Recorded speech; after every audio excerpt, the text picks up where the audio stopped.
capítulo de número 36, versículo de número 32, livro do profeta Jeremias, capítulo 36, versículo de número 32.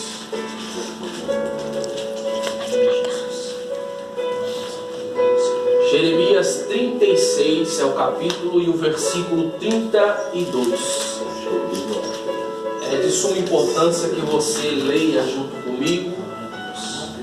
E eu prometo aos irmãos que não serei extensivo.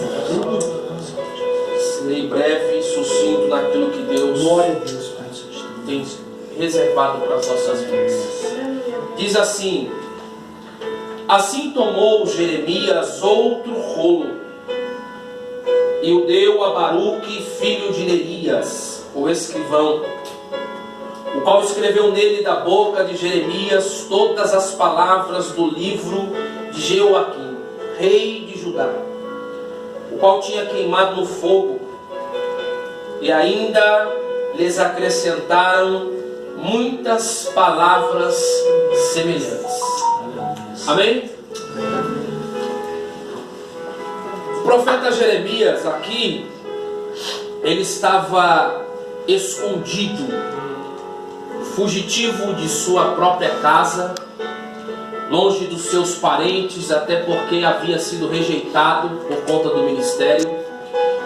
Ele estava rejeitado pela sua própria nação, porque Jeremias ele era um pregador que vinha de linhagem sacerdotal, e na antiga aliança sacerdote era ouvido de Deus e mediador entre o povo e Deus. Só que a Bíblia diz que quando ele era pequeno, ele vai entrar no templo, Deus vai falar com ele e vai dizer: Jeremias, eu te chamei para ser profeta.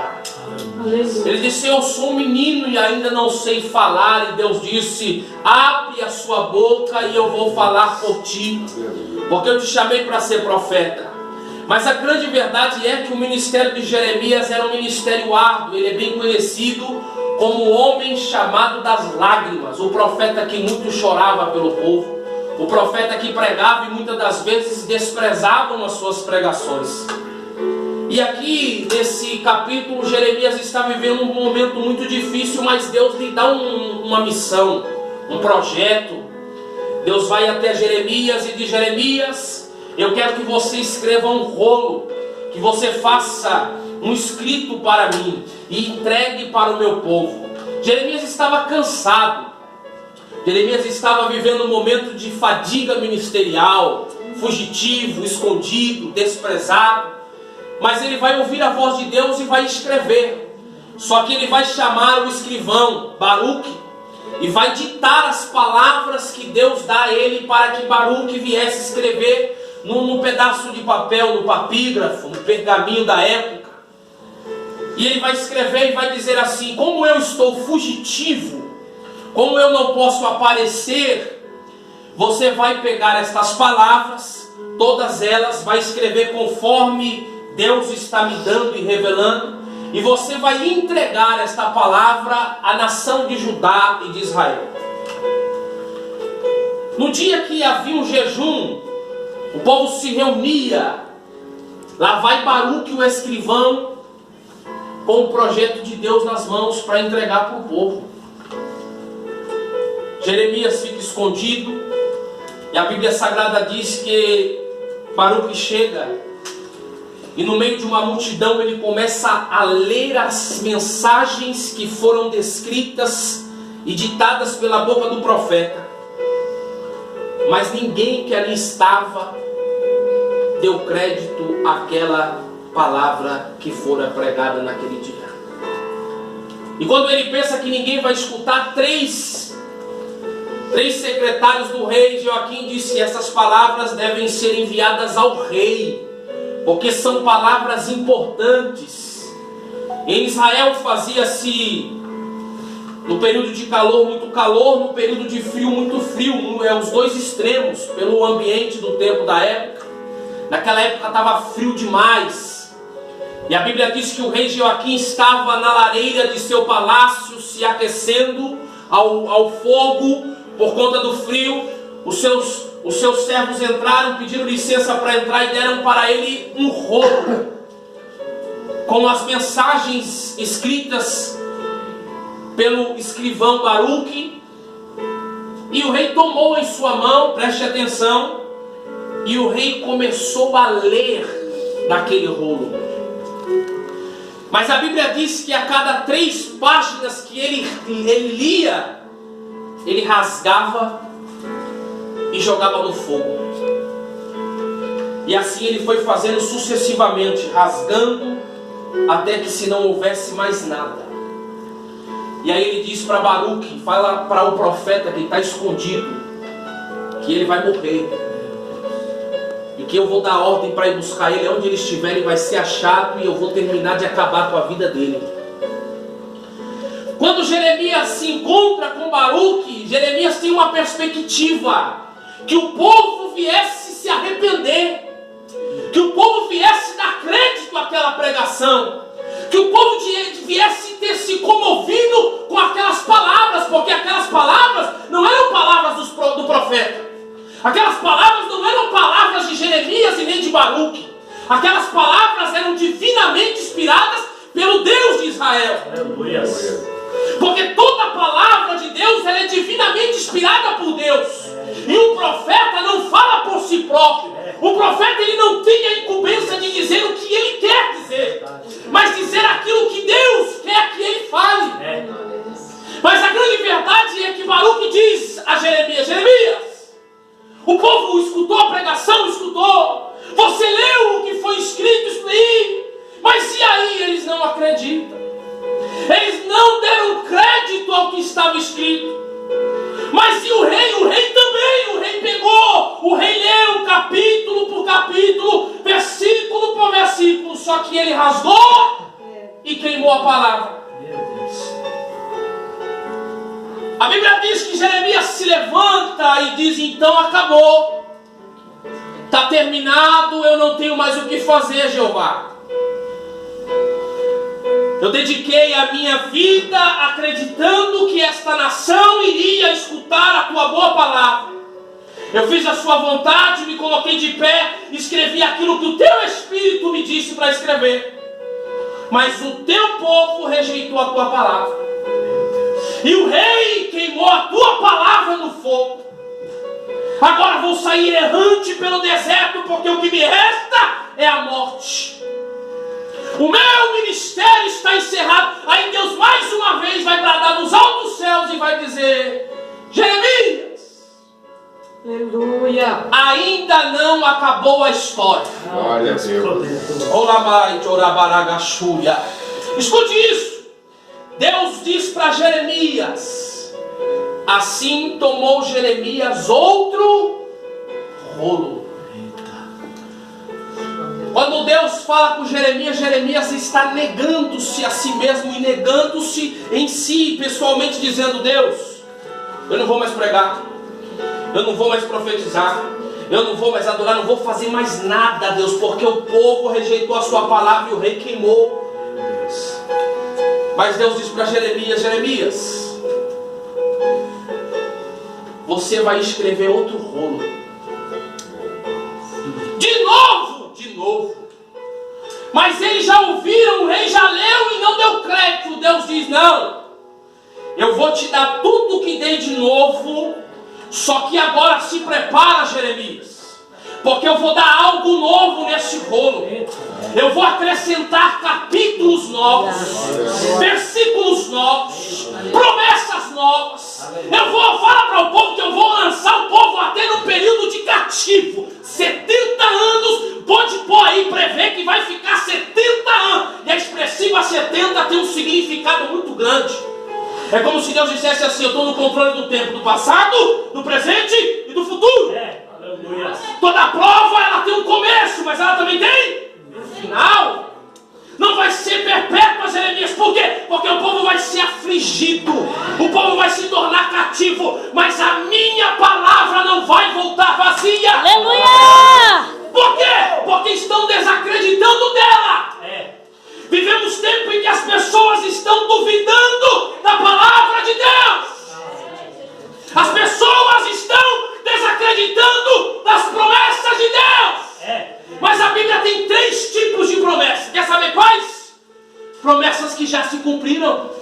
Promessas que estão se cumprindo.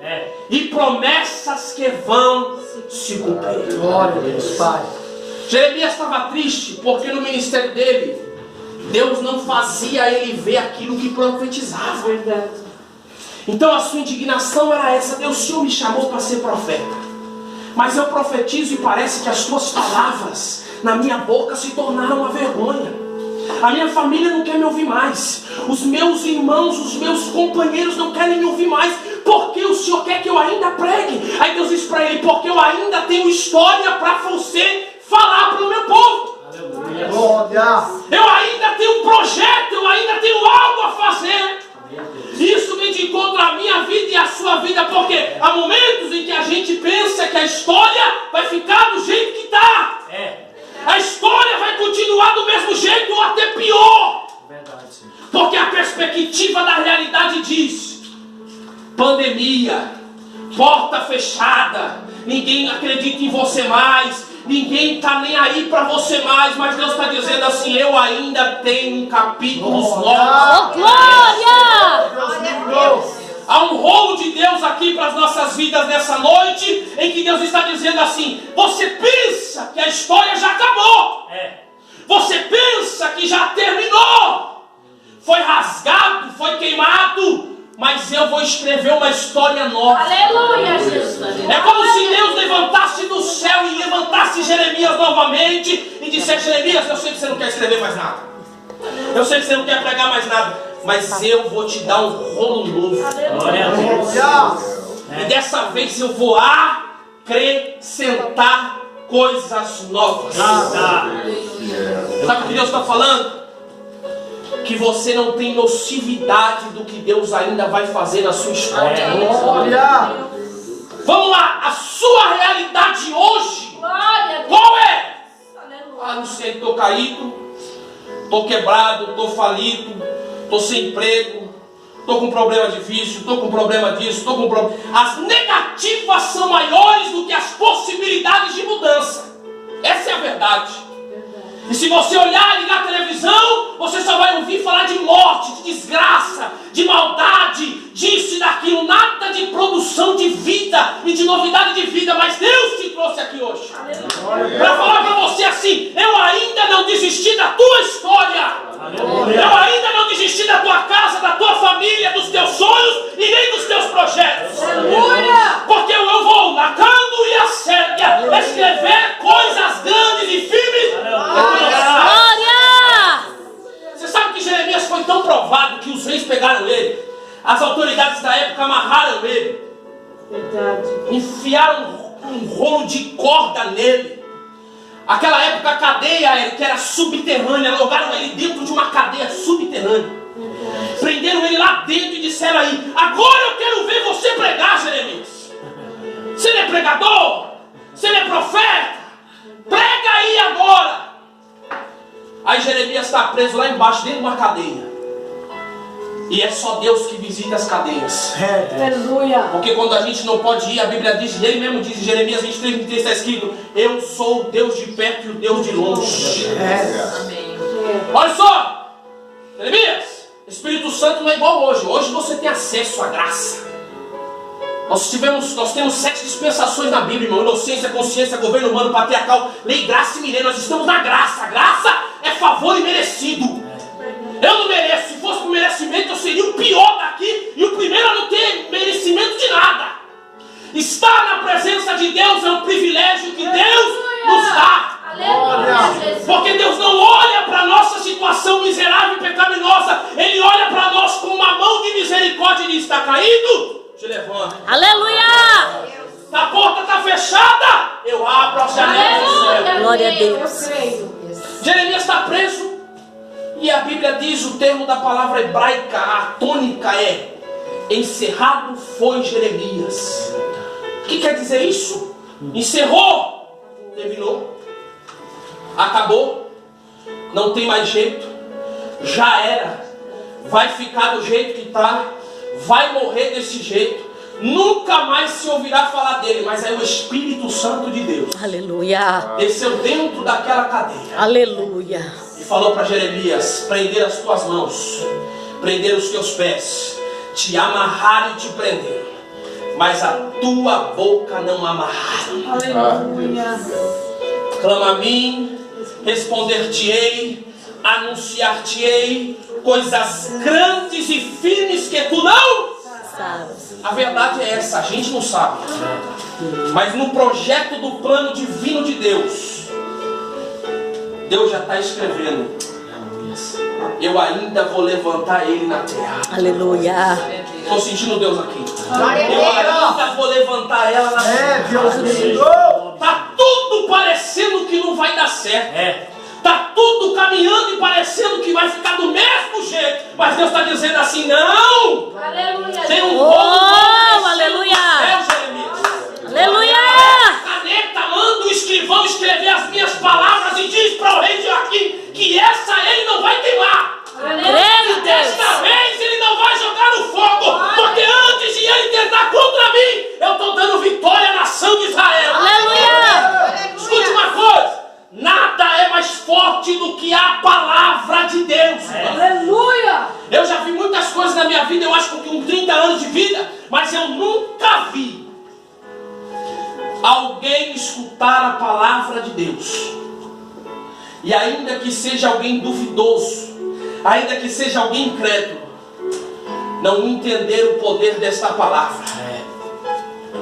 Deus te trouxe aqui hoje para dizer assim, é muito simples e objetivo, e eu já vou encerrar. Eu vou escrever coisas novas na tua história. Eu sei, Deus. Oh, Se glória. você acredita nisso, você precisa deixar com que Deus cumpra na sua vida o que Ele tem. Porque o que Deus quer fazer de nós, a gente não sabe, não chegou ao nosso coração e a gente não tem nem noção. Por quê? Porque é futuro. Deus. Quantos discípulos Jesus teve? Quantos? 12. 12. 12 discípulos. Dos 12, quando Jesus estava querendo um mistério, era só 3 que estavam do lado: Pedro, Tiago e João. E quando não, Jesus se afastava de todos e ia ficar sozinho. Porque tem coisas que é só você ir. Deus. Só você ir. Deus. Deus escolheu os 12 e deu missão a eles e fez promessas para cada um deles. Eles marcaram a sua época e a sua geração, cada um de uma forma. E a Bíblia diz que todos morreram, inclusive o pastor Pedro, que era o presidente da igreja em Jerusalém. Só que quando Pedro morreu, quando todos morreram, o mais íntimo de Jesus não era chamado pelo nome. Foi aquele que se inclinou com a sua cabeça na última ceia no tabernáculo, quando Jesus vai dar as últimas instruções e fazer a última ceia. João, ele era tão íntimo de Jesus, que Jesus chamava João de amado. O amado encostou na cabeça do mestre. Glória a Deus. E quando o mestre foi crucificado, todos fugiram e Pedro negou a Jesus, como havia Jesus já dito. Mas João estava lá, olhando para Jesus e chorando e dizendo: meu mestre está padecendo no sacrifício vicário por conta da minha vida e eu não vou sair daqui. Ele foi o último dos apóstolos a morrer. Mas a Bíblia diz que quando ele está bem velhinho, ancião de dia, o cabelo branco, e quando parece que tudo vai ficar bom, ele vai preso. Vai ser exilado a uma ilha chamada Ilha de Patmos, que o seu termo original quer dizer lugar de prisão e de gente que não presta, para mim resumir e você entender. O termo mortal, aquela ilha, era a ilha onde se ficavam homens de alta periculosidade. Era uma prisão numa ilha onde se havia animais e bestas feras. Pensa comigo para a gente encerrar aqui e já orar. Por que no final do ministério de João é levado para a ilha? E chegando lá na ilha, ele vai pensar o quê? Eu estou velhinho, eu sou um ancião, eu já cumpri tudo, eu vi Jesus, andei com ele 3 anos, eu já escrevi cartas pastorais, eu já vivi um ministério abençoado, eu já vi milagre, eu já vi prodígio, agora acabou. Mas quando ele pensou que tinha acabado, Deus ia dar a ele a revelação do Apocalipse, que é o livro do trono, o livro das revelações divinas. Aí Deus visita ele. Em Apocalipse capítulo 1, versículo 19, diz assim: escreve, pois, o que tem visto, as coisas que são e as que depois dessas hão de acontecer. Escreve o que tem visto, passado.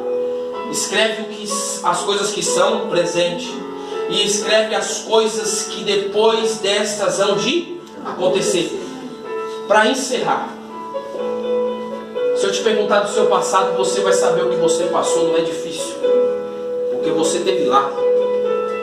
Eu sei o que eu vivi no meu passado. Você sabe o que você viveu no seu passado.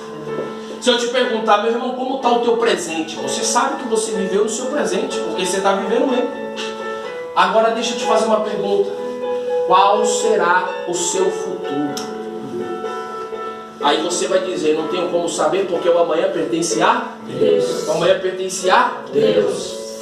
Mas João, quando pensou que ia morrer, Deus tirou ele da terra, mudou o mapa geográfico da vida dele, de baixo para cima, levou ele para o céu do lado de dentro e falou assim: você vai escrever o que na vereda do tempo eu tenho preparado para o meu povo. Eu vou te mostrar o meu futuro para a minha igreja. Sabe o que Deus estava dizendo para João? Você não vai morrer do jeito que você achou que ia morrer, porque eu estou no controle da tua história. Aleluia, Jesus. Da forma que fui com você no passado, sou com você no presente, serei com você no futuro que tem reservado. Aleluia. Se coloca de pé. Glória a Deus. Deus abençoe. Seja bem-vindo.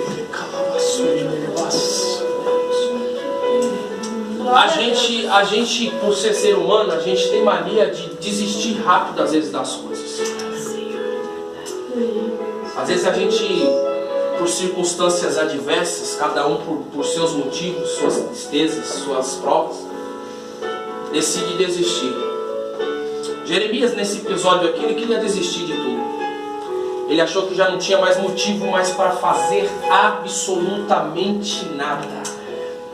Mas Deus dizia para ele assim: não, você vai escrever tudo de novo, em mais um pouco. Aleluia. Glória a Deus, Jesus. Você sabe por que o diabo, João 10,10 diz que ele veio para roubar, matar e destruir? O diabo quer nos paralisar, porque ele sabe que ele já não tem mais futuro, está condenado. Verdade. E você, independente do seu passado e do seu presente, Deus ainda tem um futuro. Glória a Deus. Aleluia. Você pode estar no pior momento da sua vida. Você pode estar no lamaçal do pecado. Você pode estar onde for. Se Deus tem uma obra na sua vida, Ele vai lá com mão forte. Glória. Te arranca do império das trevas e diz: vem para o reino de luz. Glória a Deus. Aleluia. Aleluia. Porque o que é de Deus, Deus não deixa para o diabo. Aleluia, Deus. Porque Deus, Ele não desiste de nós. Glória a Deus. A gente desiste de Deus. Verdade. A gente vira as costas para Deus.